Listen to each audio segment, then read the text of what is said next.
Hey, what's up guys? Footy Manager TV here, and this is a kind of different video. AFL Dream Team 2013. I know a lot of my viewers are outside of Australia, so a lot of people may not be interested in it, but this is for people who are subscribed to me, that are from Australia and they are interested in AFL and Dream Team. And also this is more targeting people who probably are not even subscribed to me yet, and they'll find this video hopefully as the weeks go by.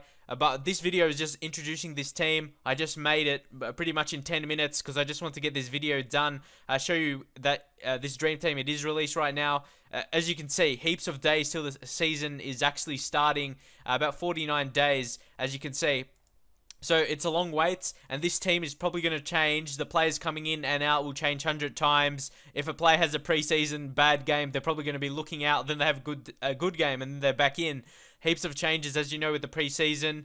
But you can't really take the preseason like so seriously. Obviously, you do need to take it seriously somewhat because you got to look for players. If they play well, they'll be in. But heaps of times, players have played well along with teams doing well in the preseason. But when it comes to the regular season, they don't do well. So you just got to focus really on like last year is more important than the actual performances in preseason, in my opinion. But you are looking for these cheap players here that are new to the AFL in their first or second seasons that haven't really played yet, and you want to see if they do well. So it is, you got to really notice it somewhat, but not for the more experienced players, like older players. Like you got Ablett here. If he doesn't do well in the season, you're obviously still going to put him in your team because he's arguably the best player in the AFL. But moving on, I just want, like I said, I will most likely change a lot of these players, but a lot of them actually are going to be there as the season starts. But here, obviously, Brendon Goddard started. He's at Essendon now. Last year off St Kilda with the trade. He's looking for really a new challenge,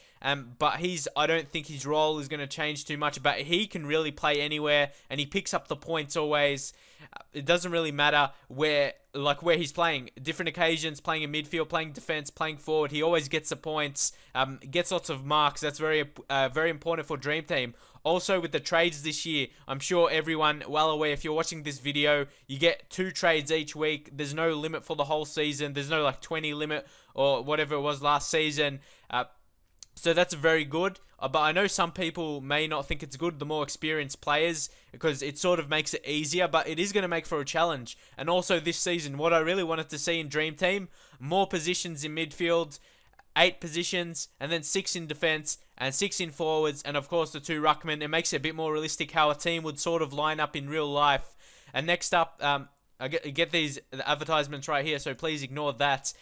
Bryce Gibbs, he is back as a defender, which I'm very happy to see as a Carlton supporter. This is just in the Dream Team game, but I do want to see him in midfield in real life. And with Mick Malthouse still the new coach right now, hopefully he will play him as midfield to get more of those possessions, marks as well. Previously, by previous coaches, he's been played as a defensive player. He sort of played on the best attacking player when they're playing against a different team, and they really need to use him, as in my opinion, as an attacking player to create stuff for his own team. Yeah, but like I said, that's just my opinion. And here, Dyson Heppell, a very good player.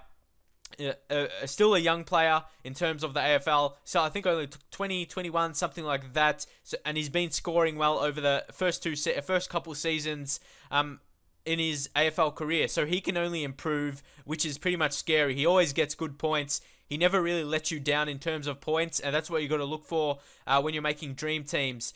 And I think I mentioned before, I'm going to be focusing on players that I think will be good. I'll do a video on defenders, midfielders, forwards, rucks as well, and also younger players that I think will grow in value and score good points for you. But it is going to be harder this season. You know, with previous seasons, there was Gold Coast and GWS. They had heaps of youngsters that were cheap and were always going to get a go. So it is harder this season. I had to do a bit of research to find these young players that are cheap, but you got to wait for that in future episodes. I will try and do a bit of research even more so to find which players will be the best. But really, that's going to show when the NAB Cup starts, and then you'll find out some performances. There's always going to be guys that are really going to put in some good performances, and then everyone's going to get them in. And this season, with heaps of trades, a lot of teams may look the same. So I'm going to might look for some unique players. Heath Shaw, he kind of slowed last season. He at the start of last season, was one of the most expensive defenders, and I still think he can increase. But with a new coach at Collingwood as well, it's going to be a bit different. I know, obviously, Nathan Buckley last season, it's sort of, I think he's still a young coach, so he still may be looking to change some things up. Not quite too sure what his plans are with Collingwood, but you got to see. He obviously, like I said, a young coach, so he can still get better. And I think Collingwood, they still have the players to challenge for at least top 4. And the rest of the players basically are new players, cheap, that will increase. And they're looking, basically, they're not set in. Like I said, I just made this team in 15 minutes of basically any of the cheap players that I knew already. Brad Goods, obviously related to Adam Goods, so he is playing in the VFL. I watched a couple times in the VFL. What I saw from him, he could probably do the job at AFL level, so it'll be really up to the coach at the Western Bulldogs to see if he really gets a game. And the rest of these players, I don't know too much about. These just seem to be the popular picks so far. I just went with them. And of course now in the midfield is Gary Ablett. Like I said, probably one of the best. He has to be the best player. Or in Dream Team terms, as you see, no Dane Swan. But in my opinion, you got Pendlebury, who's 100k cheaper than Dane Swan, and their scores, to me, their scores won't be too different. But that's just my opinion. Really, they're going to get similar scores throughout the season. And Pendlebury, he can only improve. He's still pretty young in my opinion, and he still can grow. And this season coming up, him and Mark Murphy, Cochin, I wanted to get that really young players in, but that are still really superstars of the game. They can only get better with their scores after having super seasons last year. And also Mitch Wallace. This season with the maximum, you can use 2 transfers or 2 trades every week. And you're allowed to get those sort of risks. In previous years, it might have taken a toll because you had like 20 trades, and you got to be careful with your trades, obviously. But this season, you can do 2 each week with no limit. So that's very good. I know, like I said, some people might think it makes it easier, but it will make, in my opinion, make a difference in midfield. Some people go for these risk players, potential breakout players, and I think Mitch Wallace can do some of that. Last season, he picked up a lot of 80s, 90s, a couple hundreds, and hopefully he'll be looking into get consistent hundreds. At least I hope so anyway.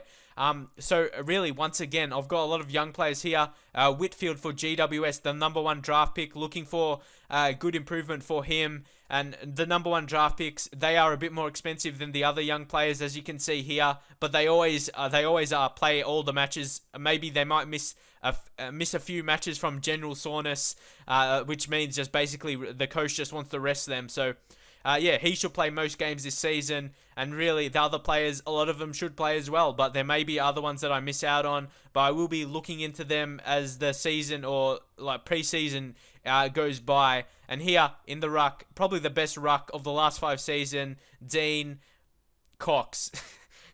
He is the superstar. You cannot not have him in your team, especially with Nick Natanui not being.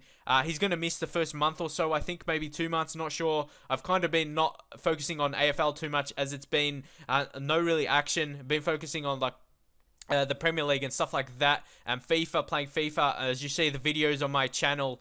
But focusing on here, Dean, look how big my average is. Cox, he is the best ruckman without a doubt, along with Hamish McIntosh. He moved to Geelong. I think he could really do well in Geelong, and also he's at discount price. His average was 90, so he's a bit cheaper. He's priced at around average of 80 or something around that. Here we've got some reserve players, Sam Rowe for Carlton as well. He may get a game, but not quite too sure if these rucks are going to get a game. And most of the time, your ruckman play, you don't really need the substitutes. You just got to really, it's a waiting game pretty much now. You don't know all these players. You don't know for sure if they're going to play or not. And here, in the forwards, and pretty much they aren't forwards. I'm going with almost all midfielders. Jimmy Bartel, he's been a fantastic midfielder, getting a bit older, but he's still going to average at least 90 in my opinion. Tom Rockcliffe, back in the forwards. He's a superstar, pretty much. Still a very, very young player, and he's going to knock out those big scores as he did last season.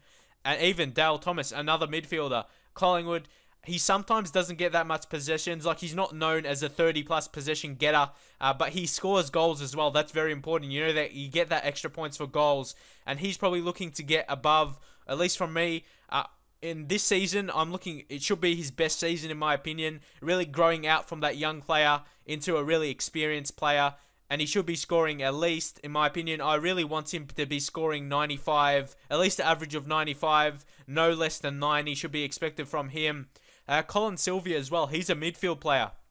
As you can see, I'm not really going with forwards, I'm going with midfielders, and that's what you need in Dream Team. You get points for possessions, players that get a lot of kicks as well, get more kicks than a handball, get more points for a kick than a handball, I should say. But yeah, Colin Sylvia, he can get a lot of the ball, so I'll be looking, even though he plays for Melbourne, who don't, recent years haven't done that well, but he is one of the most experienced players in midfield for them, especially with Brett Maloney leaving. He definitely has to step up and get consistent, good performances for his team. Brent Staker, he's very cheap. He's been injured, so his price is lower, discounted. So hopefully he can reach a good status. I don't see him getting really high points, but it's just having him in there basically for the price increase. Then I can upgrade him to a better player as the season goes by. Same with Brent Macaffer. He actually did not play at all last season, so he is a very low price. And the season before that, he didn't get bad scores, so he will increase. Last year, he was priced at around the high 200s, 200k. I think it was like 280k, 270k. So he was priced at that last season, but did not play. So he is not a bad option, and he will increase a lot. And then, as you see here, Menzel from Carlton, once again, their top draft pick. I have high hopes for him as well, being a Carlton supporter. So hopefully these players can do well. But there's a lot of changing in this squad, in my team as the preseason goes by. So hopefully I'll be looking to change it. We'll be doing regular updates, as like every week I'll be doing an update of my team, showing how good I do and stuff like that. But as the lead up to the season, I'll be doing, like I said before, I'll be doing reviews basically on players that I think will do good this season. Really cheap players that I think can increase in price but also do well, sort of like the Mitch Wallaces, the mid-price players, and really a lot of players as well, like Ablett, Cochin, those not mid-price, those really elite players of Dream Team, elite players of the AFL that already, but they can give you those points, and maybe players that I think are overpriced, like Dane Swan, that you may want to wait a bit. And like I said, I want to leave the discussion for Pendlebury versus Swan for a later video, but that's sort of one thing I want to talk about. So I'll leave it for now. So hopefully you enjoy these series of videos of AFL Dream Team. May think to do it with Supercoach. Supercoach's pricing is a bit different. I may make those videos at a later date, but you just got to see what happens. And hopefully you enjoy them, like I said, and I'll see you guys next time.